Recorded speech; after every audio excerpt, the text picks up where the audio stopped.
Përshëndetje të dashur ndjekës dhe mirë se vini në podcastin ton Rishtazi. Sot do diskutojmë rreth arsimit.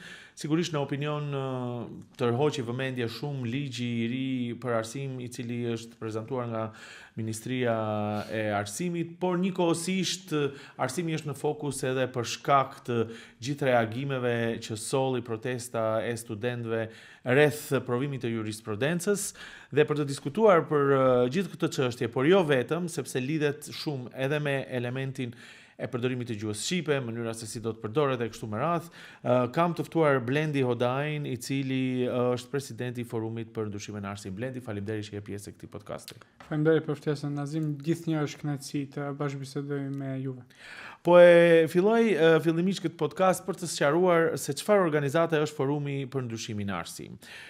Ka një qëllim që e bëj këtë, sepse shpesh lihet përshtypja se me që ti je shqiptar, reagon vetëm për çështje shqiptare ose vetëm për çështje që ka të bëjë me institucionet shqiptare, por në fakt organizata juaj është përtej etnike apo jo, mbi etnike.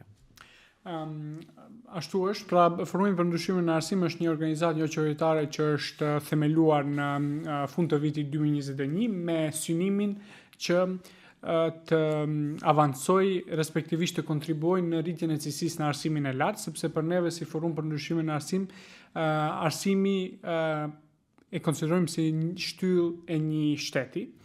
Ti në qoftë se ke cilësi të dobët në arsim, keni parregullsi, kjo nuk kupton që edhe e ardhmja nuk do të jetë cilësore.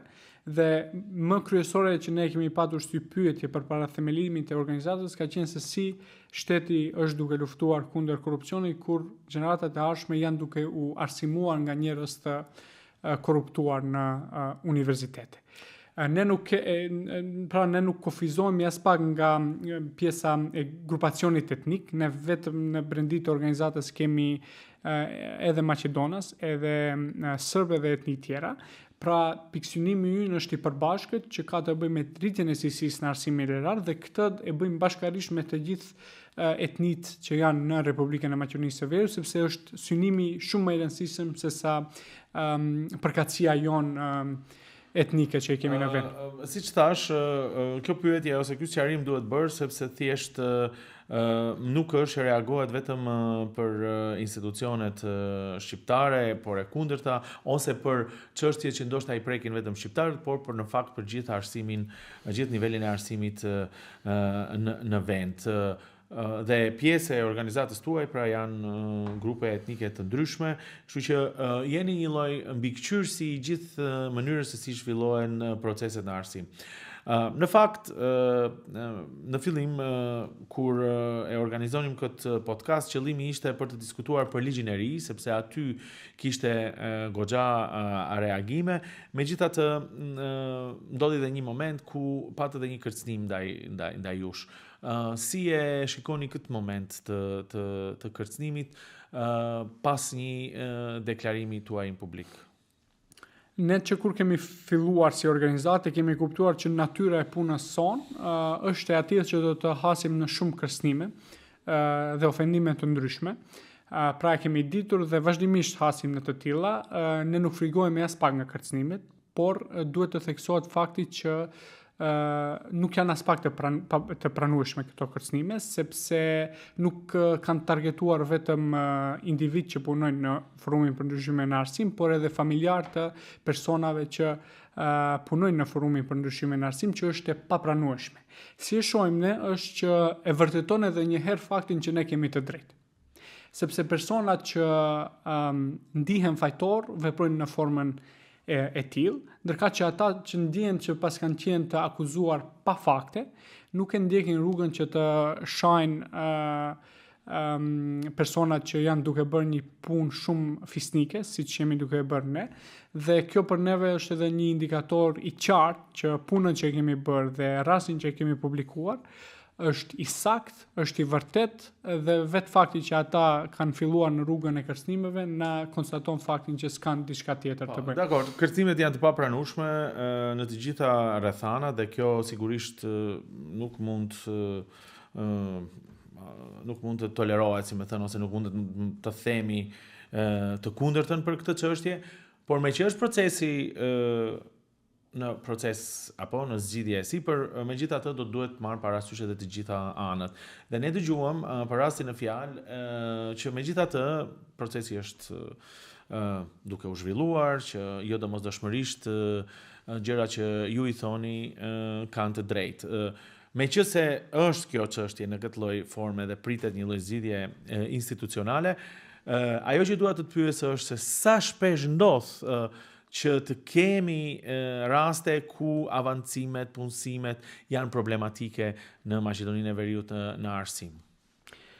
Nazim, ky nuk është as pak një rast individual, është një modus operandi shumë universiteteve në vend, përfshirë dhe universiteteve maqedonase. Edhe bëjnë në mënyrë shumë ashtu të fshet që të mos kuptohet dhe të mos të jenë të qashme këto dokumente nga vetë opinioni publik, nga akterët që janë të interesuar, siç janë gazetarët dhe organizatat e ndryshme. Ne gjithmonë si Forum për Ndryshimin në Arsim, kur hulumtojmë raste të këtilla, nuk dalim para opinionit publik përderisa nuk jemi të sigurt se është e tillë.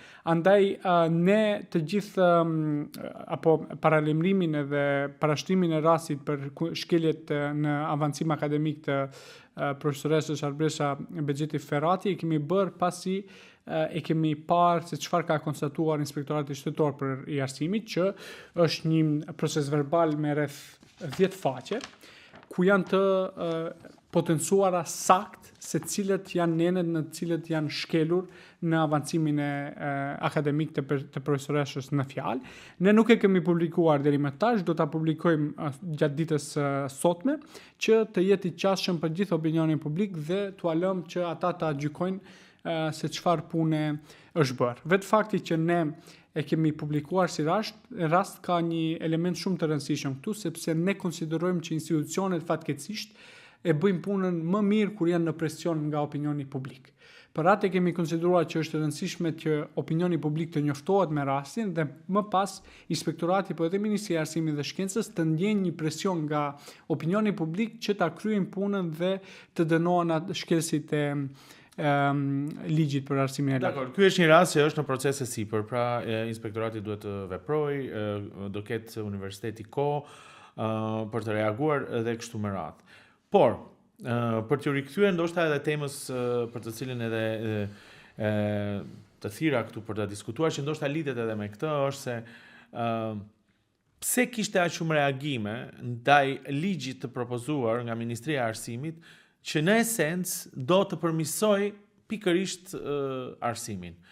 Ku është për ty kontradikta në këtë rast? Sapo më the që raste të tilla të avancimeve të punësimeve kanë në gjithë universitetet dhe ky është problem i madh për te asaj edhe cilësia, nga ana tjetër ka një nismë për të rritur cilësinë e arsim dhe kjo disi u prit me shpatë në dorë. Ku është problemi? Problemi është që nisma për rritjen e cilësisë në arsimin e lartë dhe nisma për t'i zhbë të gjitha këto raste të ndryshme që, siç thash edhe një herë, janë mënyrë funksionimit të universiteteve dhe shumë raste tjera ka si të këtilla që ne jemi duke i hulumtuar dhe të t'i publikojmë në të njëjtën kohë, jo vetëm të universitetet e Tovës, por edhe të Shënkirit dhe metodit të universiteteve tjera, ka të bëjë me faktin që nisma e filluar nga Ministria e Arsimit dhe Shkencës nuk i zgjidh këto probleme që ne i kemi, dhe të njëjtën kohë nuk është ilaç për rritjen e cilësisë së arsimit të lartë, sepse është një proces jo transparent që i filluar nga ata, që ka synime më shumë partijake se sa synime për rritjen e cilësisë së arsimit të lartë. Çfarë thotë synime partijake pra? Synime partijake për shkak se Nazim, ne kanë kaluar 4 muaj që kur është publikuar drafti parë i ligjit për arsimin e lartë, ne sot e kësaj dite nuk e dim se kush kanë qenë antar të grupit punues dhe kjo është vetëm për një arsye, sepse persona të ndryshëm që kanë punuar në krijimin e këtij ligji janë të partive politike. Për shembull, ju e keni Samuel Malchevskin që prej kur ka qenë student para 10-15 viteve deri më sot qëndron më shumë në shtabin e partisë VMRO dhe PMN se sa që merret me shkencë. Po kjo në esencë nuk duhet të jetë problem. Jo duhet të jetë problem. Po jo nuk duhet të jetë problem sepse njerëzit kanë të drejtë në këtë vend të jenë profesionistë dhe të jenë antar partie. Problemi është a është ligji mirë ose jo? Jo se a është dikush pjesë e partisë ose jo, apo jo, në pari. Nuk as pak nuk dua të demonizoj vendimin e dikujt që të jetë pjesë e një partie politike. Mirë po. Samuel Malçevski kontributi i tij në shkencë zero. Ka punime shkencore që i publikon me babain e tij si gjithë të tjerët. Nuk citohet as pak. H-indeksin dhe shumë indikatorë tjetër i ka në zero dhe për atë po them njerëz që më shumë qëndrojnë në shtabet e partisë se sa që bëjnë shkencë. Dhe ish dikush që merret me shkencë, atë nuk do ta thoja këtë konstatim.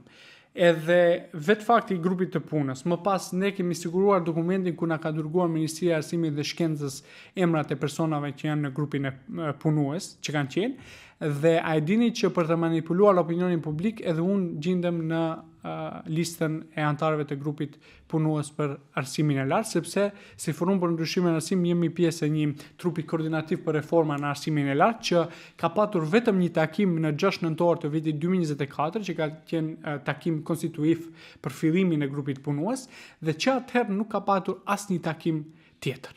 Dy takime tjera. Ja ta sqarojmë këtë. Në qoftë se del lista e emrave që kanë punuar te ligji, ti do thuash se do dalë dhe emri jot? Po. Që është manipulim klasik i disa personave që s'din gjë tjetër, që janë manipulator ordiner dhe tentojnë të rritin cilësinë në arsimin e lartë. Po, në qoftë se ti nuk e marr pjesë në asnjë mbledhje dhe nuk e dhën kontribut, si ka mundësi të dalë emri jot ose emri organizatës? Po them që ka të bëjë me një manipulim të opinionit publik nga ana e tyre për shkak se më të zëshmit që janë momentalisht në lidhje me ligjin për arsimin e lartë është jam unë dhe është Forumi për Ndryshime në Arsim që kemi publikuar dhe kritikojmë në bazë të standardeve fillimisht europiane dhe sa ata përputhen me propozimin që ata e kanë dhënë. Po që është momenti kryesor i kësaj manipulimit është që pas atij takimit konstituiv 6 nëntor 2024 në 21 janar 2026 na dërgohet mail antarëve që jemi në këtë trupin koordinativ për reforma në arsimin e lartë që ditën e nesërme të vim në takim në Ministrinë e Arsimit dhe Shkencës për të parë prezantimin e draftit e parë për arsimin e lartë, të ligjit për arsimin e lartë. Pra, e kuptoni që na kanë dërguar një email 14 orë për para takimit, që të marrim pjesë të ndëgjojmë draft versionin. Ne kemi dërguar email, kemi sqaruar që është e turpshme për një temë shumë të rëndësishme të na thini 12 orë për para.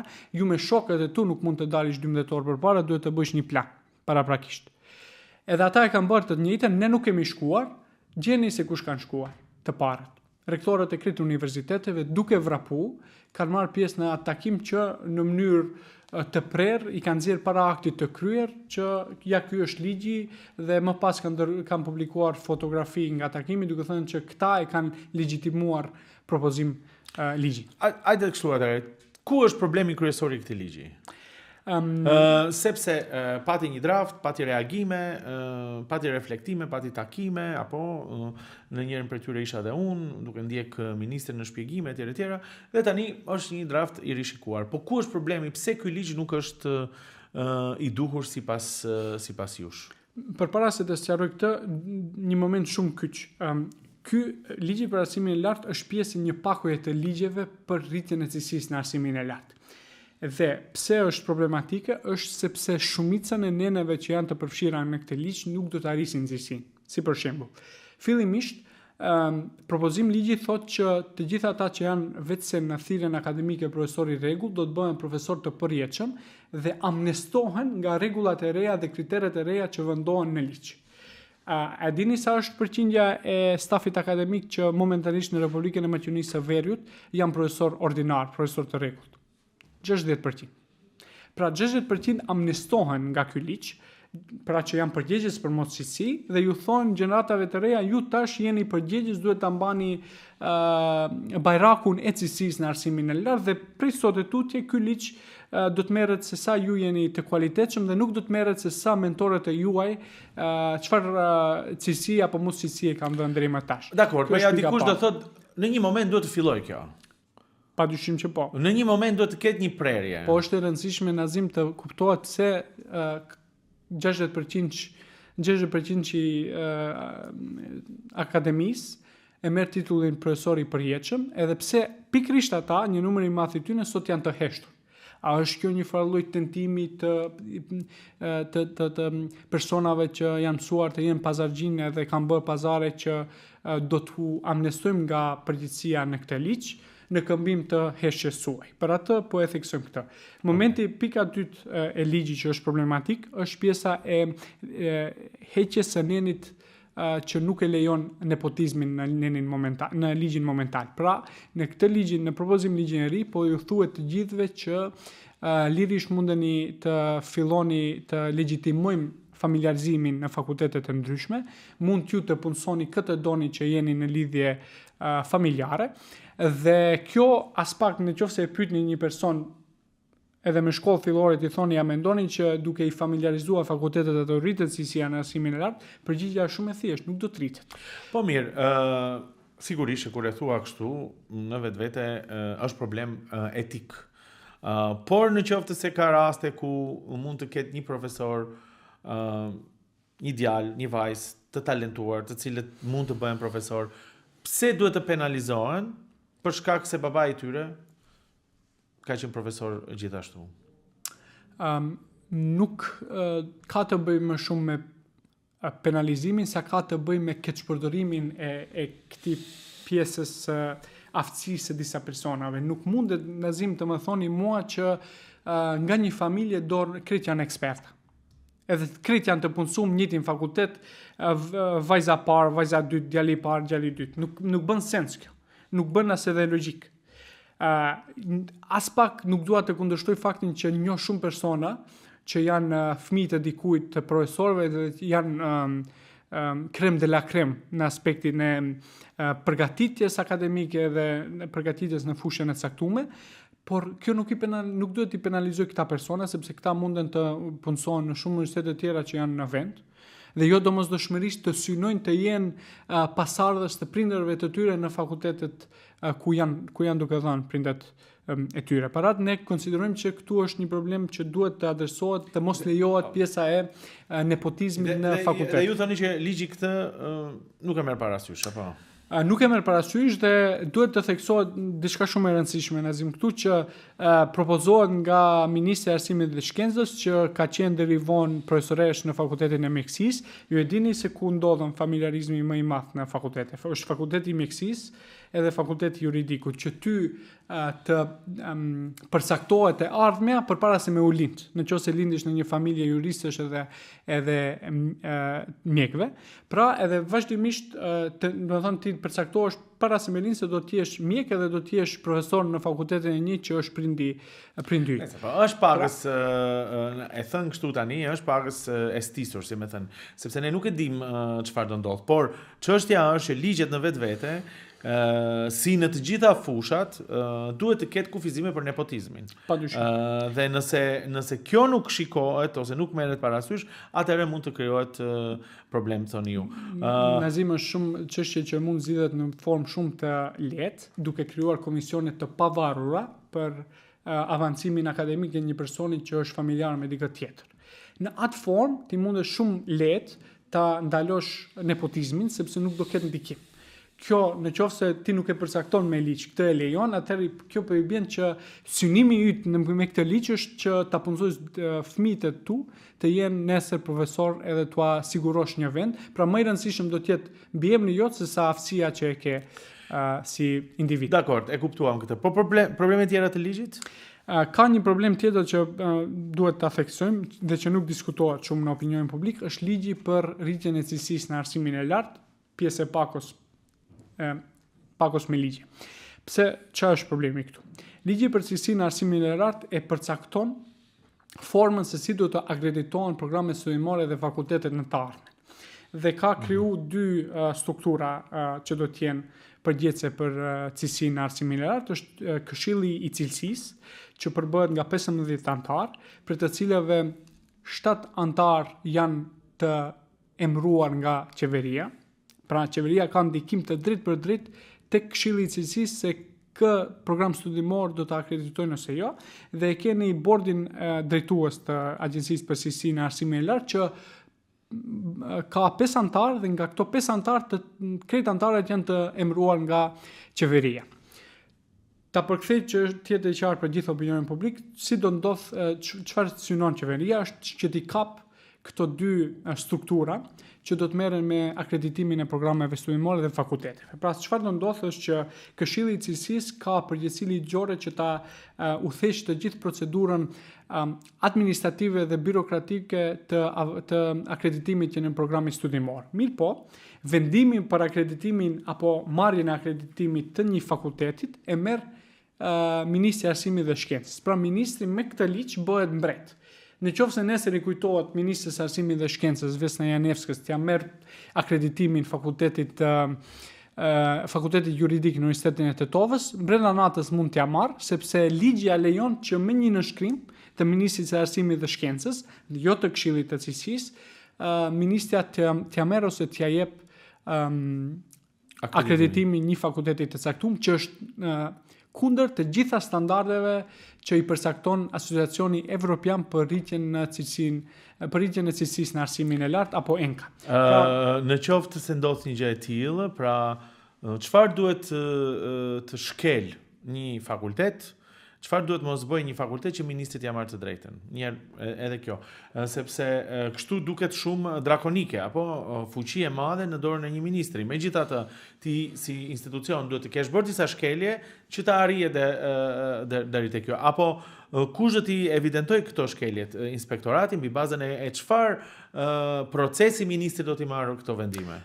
Pra, në krejt këtë pjesën e akreditimit, do të ketë edhe një bord që do të merret me evaluimin e programeve studimore të akredituara, por problemi është Nazim që shumica e antarëve në këto borde janë të përcaktuar dhe të emëruar nga Qeveria e Republikës së Maqedonisë së Veriut. Këtu është problematika sepse nuk mundet, sipas standardeve evropiane, qeveria dhe Ministria e Arsimit dhe Shkencës të përcaktojë se kush do të jetë antar në një bord kaq teje të rëndësishëm që ka të bëjë me akreditimin e programeve studimore. Çfarë duhet të them është që nëse nesër le të themi që një fakultet i caktuar është duke e udhëhequr luftën duke qenë modeli opozitarizmi ndaj një qeverie të caktuar siç është duke ndodhur në Beograd, Ministri i Arsimit dhe Shkencës mund brenda natës të nënshkruajë vendimin dhe ta mbyll një fakultet të caktuar. Kjo ndoshta duket që po e hiperbolizoj, mirë po kur ta lexoni ju draft ligjin për cilësinë e arsimit të lartë, do ta kuptoni se sa fuqi i është dhënë një personi të caktuar dhe sa fuqi është dhënë qeverisë në këtë rast, dhe më vjen keq që antarët e komiteti akademik, bashkërisht me opinionin publik, nuk është marrë as pak me këtë ligj që është shumë më i dëmshëm se ligji për arsimin e lartë. Tani, dua të pyes këtu, sipas teje, pse subjektet politike nuk kanë reaguar fuqishëm ndaj këtyre ligjeve? Dhe shpesh ne vihemi në pozitë që kur ka probleme ose situata që ja mund të jenë delikate, gjithçka interpretohet në optikën politike, në kuptimin e asaj opozit ose qeveri, dhe jo një zgjidhje e problemeve reale. Si mendon ti pse subjektet politike pranojnë një gjë të tillë që duket problematike? Ne ende nuk e kemi të qartë pse ndodh diçka e tillë, është nga mosdija apo nga mosnjohuria. Por gjithsesi ne kemi qenë të gatshëm dhe ua kemi dërguar të gjithë partive politike komentet tona që i kemi në lidhje me ligjin. Më vjen keq që nga deputet të mazhorancës kanë dalë me deklarata për ta mbështetur ligjin për arsimin e lartë dhe kanë bë gabime të mëdha në pra nuk e kuptojnë se çfarë janë databazat e revistave shkencore si Scopus, vazhdimisht i kanë gatruar me Scorpus. Pra në qoftë se flasim për parti politike që nuk i kuptojnë elementet kryesore të një ligji edhe të arsimit të lartë, atëherë shumë e rrezikshme në momenti kur ai propozim ligj do t'ju bjerë në dorë atyre ta votojnë, sepse nuk e kuptojnë. Dhe dëmin që do ta bëjnë është dëm shumë i madh që do t'i sjellë të gjitha universitetet disa hapa prapa.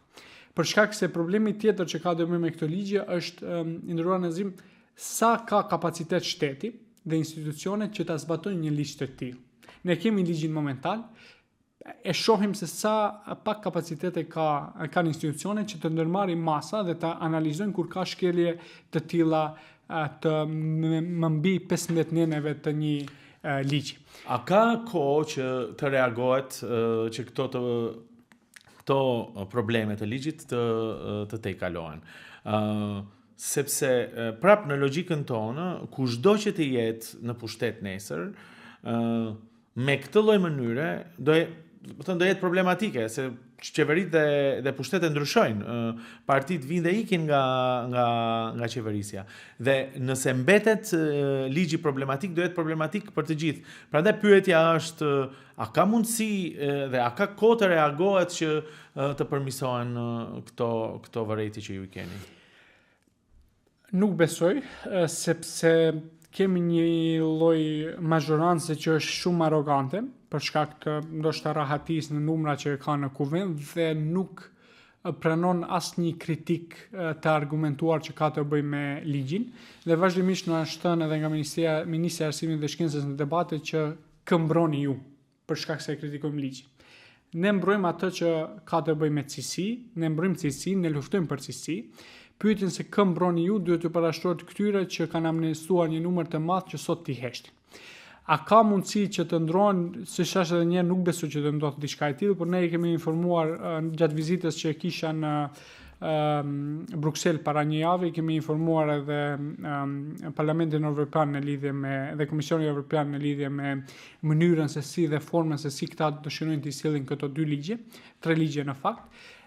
Dhe besoj që në qoftë se nuk do të përfshihen një numër i madh i vërejtjeve që është në kundërshtim me normativën evropiane, besoj që Nazim kjo do të përfshihet edhe në raportin e progresit që Qeveria e Republikës së Maqedonisë së Veriut ka sjellë në ligj jo transparent në formë të prerë që nuk është në të njëjtën linjë me standardet evropiane që i përcaktohen nga Bashkimi Evropian. Edhe një pyetje këtu kam për këtë ligjin. Kryesisht kanë reaguar universitetet shqiptare. Pse? Është bërë kjo pyetje në opinion, e kam dëgjuar disa herë që profesorët, universitetet maqedonase nuk është që e kanë kundërshtuar kaq shumë këtë propozim ligjin. Cili është përshtypja? Pse ndodh kjo? Cila është përshtypja jote apo është përshtypje që ndoshta edhe unë kam gabim? Është shumë përshtypje e drejtë. Fillimisht e përmenda atë që arsyeja pse ka një farë lloj rezistence shumë të ulët nga antarët e komitetit akademik ka të bëjë me faktin se një numër i madh janë të amnestuar. Pika e parë. E dyta ka të bëjë me një farë forme që disa dispozita ligjore që janë venduar në ligj automatikisht i favorizojnë universitetet maqedonase. Për shembull, është pjesa e ciklit të 3 të studimeve që sipas ligjit të vetmet universitetet që do të munden të kenë programe studimore në ciklin e 3, pra të ofrojnë studentëve doktoraturën, janë universitetet që rangohen në top 4 në ranglistën që do të krijohet nga institucione të pavarura apo ndonjë agjenci në Republikën e Maqedonisë së Veriut, që nënkupton se Universiteti i Tetovës dhe Universiteti i Nën Terezës nuk do të munden të ofrojnë studentëve ciklin e 3, pra të studiojnë në nivelin e doktoraturës në Universitetin e Nën Terezës dhe në Universitetin e Tetovës. Problemi tjetër që duhet të theksohet, që patjetërsisht duhet të theksohet, është pas publikimit të draftit të fundit, pse edhe Universiteti i Tetovës e ka mbyll gojen dhe nuk po flet në lidhje me propozim ligjin dhe nuk e kritikon. A mos vallë është kjo një farë lloj marrëveshje politike e universitetit me ministrin Vesna Janevska, sepse Universiteti i Letovës për pas një muaji do t'i ketë zgjedhjet për rektor. A është kjo një marrëveshje politike që të heshtim derisa të zgjidhet rektori i ri që është më i favorshëm për njëra anë apo tjetër? Dakor. Pavarësisht kësaj, nëse është kështu, nuk ka lidhje për mua dhe për opinionin se çfarë bëjnë universitetet ose individ, sa ka lidhje me impaktin që do jetë dhe që do mbes apo në të ardhmen. Po politika, pse nuk reagon ndaj kësaja në qoftë se do të kemi një situatë ku universitetet në gjuhën shqipe do të jenë të penalizuara siç thoni ju. Se megjithatë ky ligj do të sillet në parlament.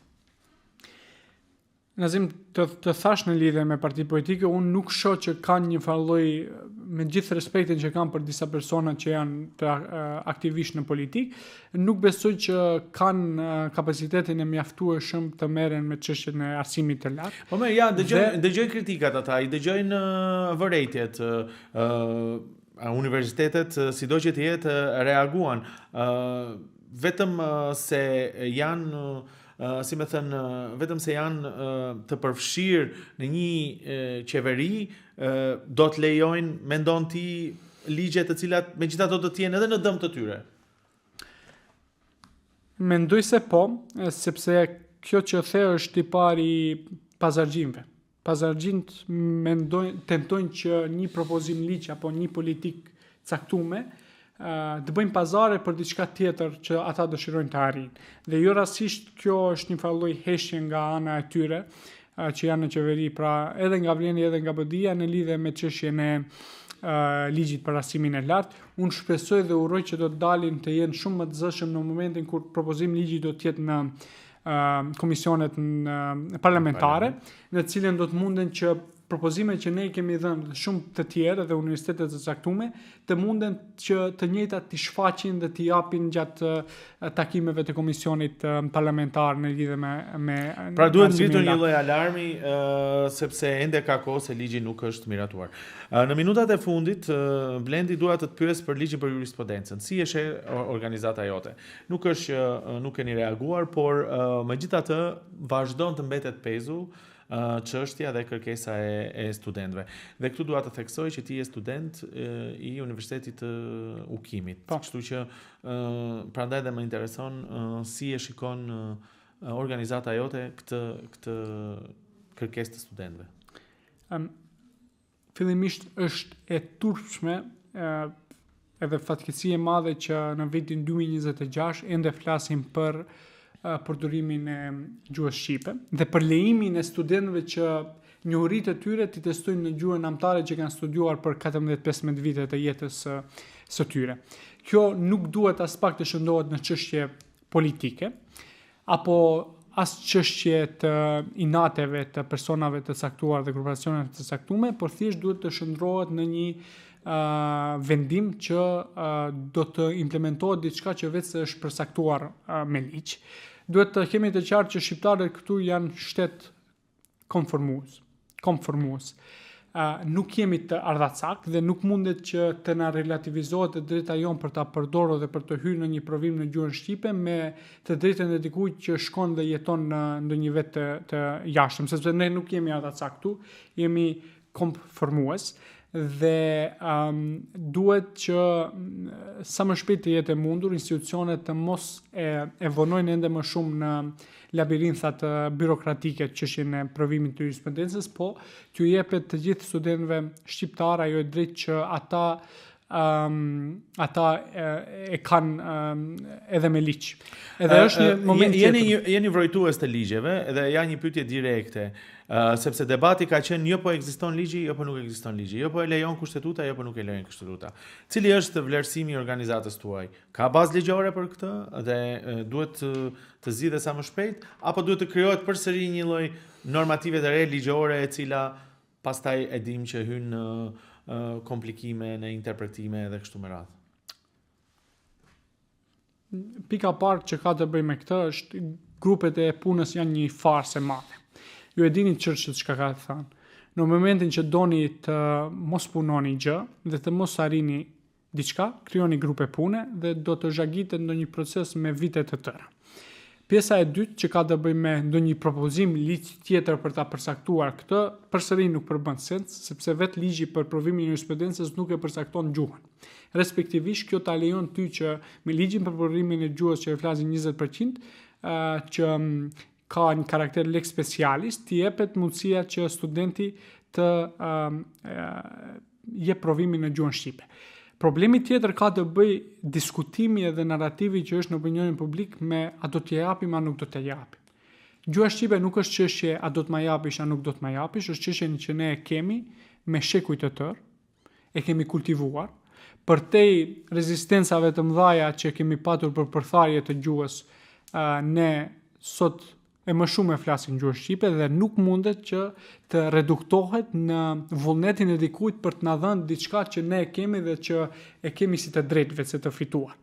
Prandaj padyshim që nuk duhet zgjidhja për çështjen e jurisprudencës nuk duhet të fokusohet në një ligj tjetër, sepse kjo do të bëjë që edhe 5 vite të tjera, po edhe 10 vite të tjera të mos implementohet çështja e dhënies së provimit në gjuhën shqipe. Pra ju thoni bazë ligjore ka dhe duhet të zbatohet edhe nuk duhet të diskutohet. Por më intereson çfarë atmosfere ka mes studentëve kur përsëri rikthehet diskutimi për shqipen atë që the ti, unë do ta jap ose unë do ta jap, do lejohet. Një narrative cila ndoshta disa vite më përpara nuk ekzistonte, më të paktën jo në publik kaq shumë. Cila është atmosfera të studentët për këtë çështje? Është me një farë forme kjo të bën të ndihesh që ne nuk e kemi, nuk na respektojnë në formë të barabartë, na shohin si qytetar të rendit të dytë. Dhe mendoj që ka ardhur koha që të gjithë politikanët, por edhe personat e tjerë me ndikim në Maqedoninë e Veriut të fillojnë të kryejnë narrativin e përbashkët, që shtetin e kemi të përbashkët dhe çështja e gjuhës shqipe nuk është kërcënim për gjuhën maqedonase. Avancimi të drejtave të shqiptarëve por edhe komuniteteve tjera nuk është kërcënim për maqedonasin. Dhe fatkeqësisht këto tema tash dalin në opinion publik, sepse në momentin kur ti nuk ke politika ekonomike, politika për zhvillim ekonomike dhe politika që lufton varfërinë, ku 23% e popullatës është në linjën e varfërisë, ju ushqeni popullin me nacionalizma dhe me shovenizëm të çështjes së gjuhës dhe çështjes së a do t'ja japim dhe sa do t'ju japim të drejta këtyre shqiptarëve.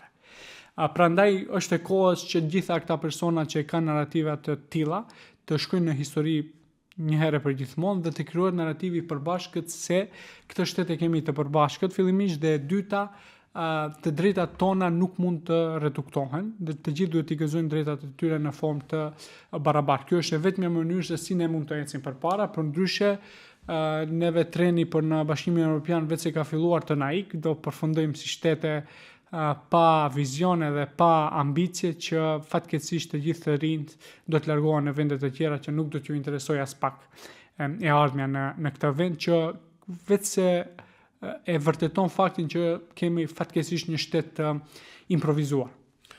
Krejt në fund, gjithë kjo temë ka sjellur një gjuhë urrejtje që është shumë evidente në rrjetet sociale, gjuhë urrejtje mbi bazë etnike, por si e shikojnë studentët këtë çështje ku nuk ka një dënim të madh të asaj që shprehet, të asaj gjuhe që është tejet ofenduese.